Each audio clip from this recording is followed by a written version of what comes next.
श्री अकाल तख्त साहिब विखे अज जून 1984 घल्लूघारे दे शहीदां दी 38वीं बरसी मनाई गई। इस मौके श्री अकाल तख्त साहिब दे कार्यकारी जथेदार ज्ञानी हरप्रीत सिंह ने संबोधन किया। जिवें हर साल अकाल तख्त साहिब दे जथेदारां दे वल्लों कौम दे नाम संदेश पढ़िया जांदा है, उस रिवायत दे मुताबिक अज भी जथेदार ने श्री अकाल तख्त साहिब तो तकरीर की अते कौम दे नाम संदेश जारी किया। 5 मुख गल्लां ने जथेदार दे भाषण दियां, उन्हां दी आपां गलबात करांगे कि उन्हां ने की कहा है। सब तो पहली गल उन्होंने राज अते बादशाहत दे संकल्प की गल की, सिखां दे राज की गल की गई ते उस दे नाल कड़ियां जोड़दे ही उन्होंने अगलियां गल्लां कीतियां ने अते ये गल भी दसी गई कि सिखां नूं कमज़ोर करन दीयां नीतियां देश दी वंड वेले ही बननियां शुरू हो गईयां सी ते वो नीतियां अज तक चलियां आ रहीयां ने अते सिख धार्मिक तौर ते कमज़ोर हो रहे ने। इस ते भी चिंता प्रगट की। ईसाईयत दा जिहड़ा पंजाब दे विच प्रचार हो रहा है उस दे मद्दे नज़र सिख कौम दे जिहड़े संत महापुरुष ने उन्हां नूं भी हिलाउणा दिता जथेदार ने। ते एक सब तो अहम गल सिखां नूं आधुनिक हथियारां दी सिखलाई देण दी गल जथेदार साहिब ने अज मुड़ तो दोहराई है। सिख नौजवान नशियां तो दूर रहणगे, अपनी उच्च पढ़ाई वल ध्यान देणगे तां ही राज वाले पासे तुरिया जा सकदा है। तो उन्हां दे भाषण दे विच सब तो पहली गल राज ते बादशाहत दे संकल्प दी आपां करांगे कि सिख ने जिहड़े वो अपना राज मुड़ तो किवें कायम कर सकदे ने। राज करेगा खालसा कहंदे तां पर रोजाना अरदास दे विच दोहराउंदे हां ते इहनूं असीं दोहराउंदे रहांगे। राज लैण दे लई पर खालसा बनना पैना है ते खालसा जिहड़ा ओहदा तां मतलब ही हुंदा है कि हर पक्ष तो प्योर खालस शुद्ध धार्मिक समाजिक आर्थिक अते सियासी तौर ते राजनीतिक तौर ते जदों तुसीं मजबूत हो जाओगे तां राज अपने आप तुहाडे हत्थां दे विच आजूगा। अते जथेदार साहिब ने ईसाईयत दा जिहड़ा प्रचार है उस नूं लैके चिंता प्रगट की कि अज पंजाब दे हर पिंड दे विच चर्च बन रहे ने। चर्च बनन तो तां रुक सकते हैं जे तुसी खुद निकल के प्रचार करोगे। चर्च क्यों बन रहे हैं? क्योंकि तुसी एसी कमरियां दे विच बैठे हो। संतां महापुरुषां नूं हलूणा दिता है। जथेदार ने अपील की है कि सानू हुण फेर निकलण दी लोड़ पैणी है। एसी कमरियां चों निकल के तुसी पिंडां दे विच जाओ, प्रचार करो। धार्मिक समाजिक ते आर्थिक तौर ते कमजोरी जे साडे विच आ गई तां तुसी सियासी मजबूती हासिल नहीं कर सकदे, तुसी राज भाग नहीं लै सकदे। असीं पढ़दे हां कि राज करेगा खालसा। कौन राज करूगा? खालसा राज करूगा। ते जे असी राज करने राज लेने ते सानू खालसा बनना पएगा।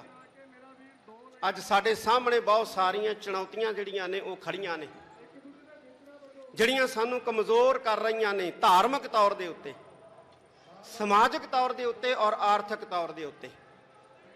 सानू धार्मिक तौर दे उत्ते कमजोर करन वास्ते पंजाब दी इस धरती दे उत्ते ईसाईयत दा प्रचार जिहड़ा है बड़े जोर शोर दे नाल चलाया जा रहा है। पंजाब दे अंदर पिंड पिंड चर्चां बन रही और मसीतां बन रही। ये साडे वास्ते चिंता वाली गल है, साडे वास्ते फिक्र वाली गल है। मैं सारे महापुरखां नूं जिन्ने भी सिख धर्म नाल संबंधित महापुरख है जिहड़े प्रचार की सेवा करते रहे ने, मैं उन्होंने ये कहना चाहांगा कि एक बारी फेर निकलो। जिवें संत बाबा गुरबचन सिंह जी भिंडरां वाले, जिवें संत बाबा ज्वाला सिंह जी हरखोवाल वाले, जिवें महापुरख संत बाबा अतर सिंह जी मस्तूआणा साहब वाले, इन्हां ने वहीरां घत के पिंडां दे विच प्रचार कीता सी ते सिੱਖੀ बुलंद कीती सी। अज भी मैं इन्हां महापुरखां नूं अपील करूंगा कि पिंडां दे विच जाके खास तौर ते बॉर्डर एरिए दे पिंडां दे विच जाके सिੱਖੀ नूं मजबूत करो। हुण एसी कमरियां चों बाहर निकलण दा समां आ गया। दूसरी जिहड़ी अहम गल जथेदार हरप्रीत सिंह ने की वो हथियारां नूं लैके की।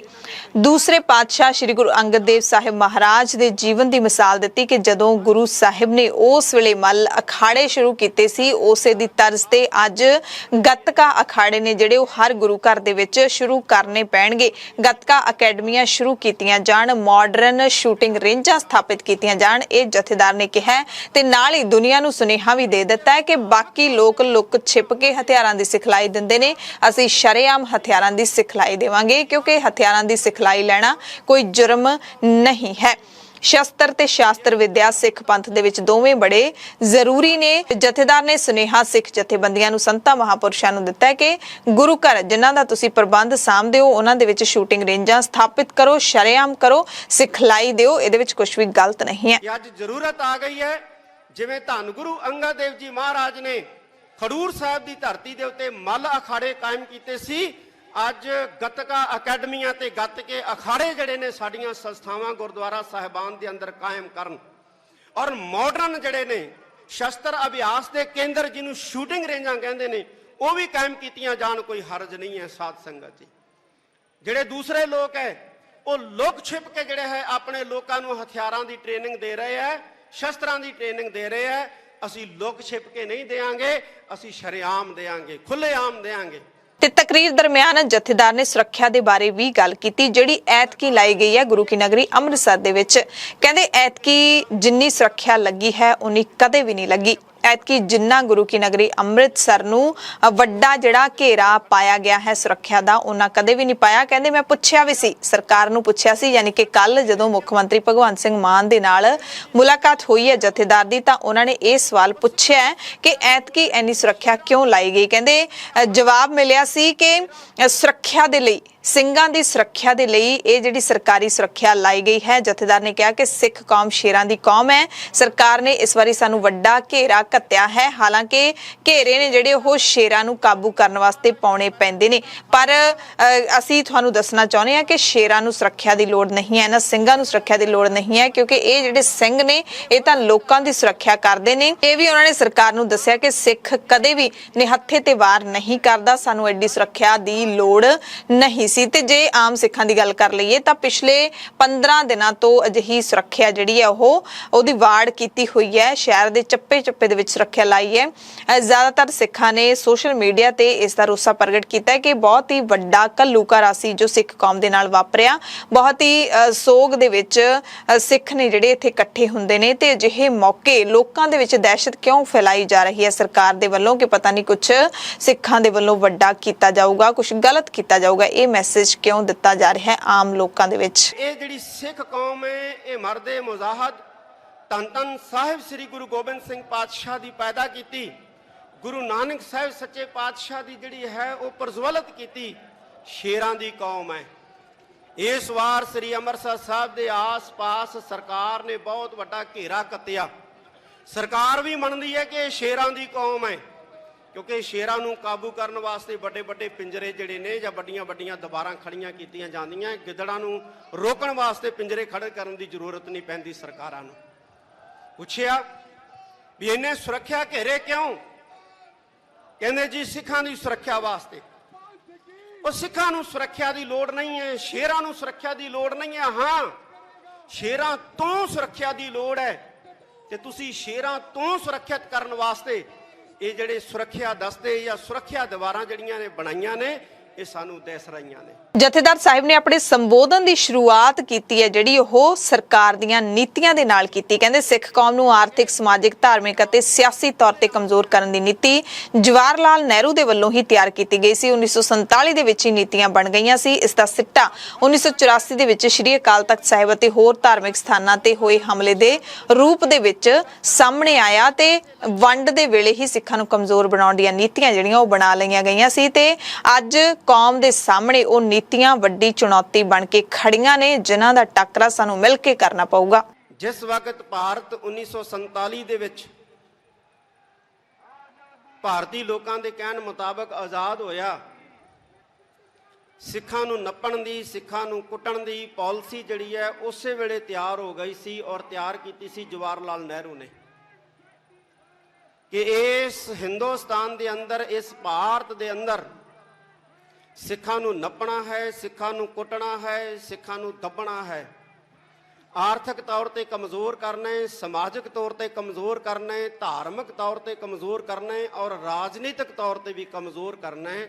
ਇਹ ਨੀਤੀਆਂ 1947 ਚ ਹੀ ਬਣ ਗਈਆਂ ਸੀ, ਔਰ ਉਹਦਾ ਸਿੱਟਾ 1984 ਦੇ ਵਿੱਚ ਸ੍ਰੀ ਅਕਾਲ ਤਖਤ ਸਾਹਿਬ, ਸੱਚਖੰਡ ਸ੍ਰੀ ਹਰਿਮੰਦਰ ਸਾਹਿਬ ਤੇ 37 ਹੋਰ ਗੁਰਦੁਆਰੇ ਸਾਹਿਬਾਨਾਂ ਦੇ ਵਿੱਚ ਹਮਲਿਆਂ ਦੇ ਰੂਪ ਦੇ ਵਿੱਚ ਨਿਕਲਿਆ। ਸੋ ਅਖੀਰ ਤੇ ਜਥੇਦਾਰ ਨੇ ਸੱਦਾ ਦਿੱਤਾ ਹੈ ਕਿ ਅਸੀਂ ਆਪਣੇ ਨੌਜਵਾਨਾਂ ਨੂੰ ਸਾਂਭੀਏ, ਨੌਜਵਾਨਾਂ ਨੂੰ ਹਰੇਕ ਵਿਦਿਆ ਦੇ ਵਿੱਚ, ਸ਼ਸਤਰ ਤੇ ਸ਼ਾਸਤਰ ਵਿਦਿਆ ਦੇ ਵਿੱਚ ਇੰਨੇ ਨਿਪੁੰਨ ਕਰੀਏ ਕਿ ਸਾਡੇ ਨੌਜਵਾਨ ਜਿਹੜੇ ਵੀ ਮੁਲਕ ਦੇ ਵਿੱਚ ਜਾਣ, ਯਹੂਦੀਆਂ ਦੇ ਵਾਂਗ ਉੱਥੋਂ ਦੀ ਆਰਥਿਕਤਾ ਦੇ ਉੱਤੇ ਕਬਜ਼ਾ ਕਰ ਲੈਣ ਤੇ ਫਿਰ ਦੁਨੀਆ ਦੀ ਹਰ ਤਾਕਤ ਹੈ ਜਿਹੜੀ ਉਹ, ਜਾਂ ਫਿਰ ਰਾਜ ਭਾਗ ਹੈ ਜਿਹੜਾ, ਉਹ ਆਪਣੇ ਆਪ ਸਿੱਖਾਂ ਦੇ ਪੈਰਾਂ ਦੇ ਵਿੱਚ ਆ ਕੇ ਡਿੱਗੇਗਾ। ਜਦੋਂ ਸਿੱਖ ਸਮਾਜਿਕ, ਧਾਰਮਿਕ, ਸਿਆਸੀ ਅਤੇ ਆਰਥਿਕ ਤੌਰ ਤੇ ਕਮਜ਼ੋਰ ਨਹੀਂ ਰਹਿਣਗੇ, ਮਜ਼ਬੂਤ ਹੋ ਜਾਣਗੇ, ਤਾਂ ਫਿਰ ਕੋਈ ਵੀ ਜਿਹੜੀ ਤਾਕਤ ਹੈ ਉਹ ਸਿੱਖਾਂ ਨੂੰ ਰਾਜ ਭਾਗ ਲੈਣ ਤੋਂ ਰੋਕ ਨਹੀਂ ਸਕਦੀ। ਅਖੀਰ ਦੇ ਵਿੱਚ ਜਥੇਦਾਰ ਨੇ ਸਿੱਖਾਂ ਦੀਆਂ ਸਾਰੀਆਂ ਸਿਆਸੀ ਅਤੇ ਧਾਰਮਿਕ ਪਾਰਟੀਆਂ ਦਾ ਧੰਨਵਾਦ ਵੀ ਕੀਤਾ, ਉਹਨਾਂ ਲੀਡਰਾਂ ਦਾ ਧੰਨਵਾਦ ਕੀਤਾ ਜਿਹੜੇ ਆਏ ਹੋਏ ਸੀ, ਤੇ ਨਾਲ ਉਹਨਾਂ ਨੇ ਏਕਤਾ ਦੇ ਨਾਲ ਚੱਲਣ ਦੀ ਅਪੀਲ ਵੀ ਕੀਤੀ। ਕਹਿੰਦੇ ਕੱਲੇ ਕੱਲੇ ਨੂੰ ਮੰਜ਼ਿਲ ਨਹੀਂ ਮਿਲਦੀ, ਮੰਜ਼ਿਲ ਹੈ ਜਿਹੜੀ ਇਕੱਠੇ ਹੋ ਕੇ ਮਿਲਣੀ ਹੈ, ਇਸ ਕਰਕੇ ਸਾਰੇ ਇਕੱਠੇ ਹੋ ਕੇ ਚੱਲੋ। ਤੇ ਇਸ ਦੇ ਬੜੇ ਡੂੰਘੇ ਸਿਆਸੀ ਅਰਥ ਵੀ ਕਿਤੇ ਨਾ ਕਿਤੇ ਨਿਕਲਦੇ ਨੇ, ਪਰ ਆਮ ਤੌਰ ਤੇ ਦੇਖਿਆ ਜਥੇਦਾਰ ਸਾਹਿਬ ਨੇ ਏਕਤਾ ਦੀ ਗੱਲ ਕੀਤੀ ਹੈ ਤੇ ਏਕਤਾ ਦੀ ਗੱਲ ਹਮੇਸ਼ਾ ਚੰਗੀ ਹੀ ਹੁੰਦੀ ਹੈ। ਮੈਂ ਸਾਰੀਆਂ ਸਤਿਕਾਰਤ ਪੋਲੀਟੀਕਲ ਪਾਰਟੀਆਂ ਦੇ, ਖਾਸ ਤੌਰ ਤੇ ਸਿੱਖ ਪਾਰਟੀਆਂ ਦੇ ਆਗੂ ਬੈਠੇ ਨੇ, ਉਹਨਾਂ ਦਾ ਧੰਨਵਾਦ ਕਰਦਾ ਹਾਂ। ਆਪ ਸਾਰੀ ਸੰਗਤ ਦਾ ਧੰਨਵਾਦ, ਸਿੱਖ ਜਥੇਬੰਦੀਆਂ, ਸੰਪਰਦਾਵਾਂ ਦਾ, ਸੰਸਥਾਵਾਂ ਦਾ ਧੰਨਵਾਦ। ਅਸੀਂ ਇਕੱਠੇ ਹੋ ਕੇ ਚੱਲੀਏ। ਪਿੰਡਾ ਬੜਾ ਵਿਖੜਾ ਸਾਧ ਸੰਗਤ ਜੀ, ਜਦੋਂ ਕੱਲਾ ਬੰਦਾ ਕੋਈ ਪਿੰਡੇ ਦੇ ਉੱਤੇ ਸਫ਼ਰ ਕਰਦਾ ਹੈ ਤੇ ਬਹੁਤ ਤੰਗੀ ਆਉਂਦੀ ਹੈ, ਬਹੁਤ ਮੁਸੀਬਤਾਂ ਦਾ ਸਾਹਮਣਾ ਕਰਨਾ ਪੈਂਦਾ ਹੈ। ਪਰ ਜਦੋਂ ਕਾਫਲੇ ਬਣਾ ਕੇ ਵਿਖੜੇ ਪਿੰਡਿਆਂ ਦੇ ਉੱਤੇ ਤੁਰਿਆ ਜਾਂਦਾ ਹੈ, ਮਤਭੇਦ ਭੁਲਾ ਕੇ, ਤੇ ਉਦੋਂ ਵਿਖੜੇ ਪਿੰਡੇ ਵੀ ਜਿਹੜੇ ਆ ਉਹ ਆਸਾਨ ਹੋ ਜਾਂਦੇ ਆ।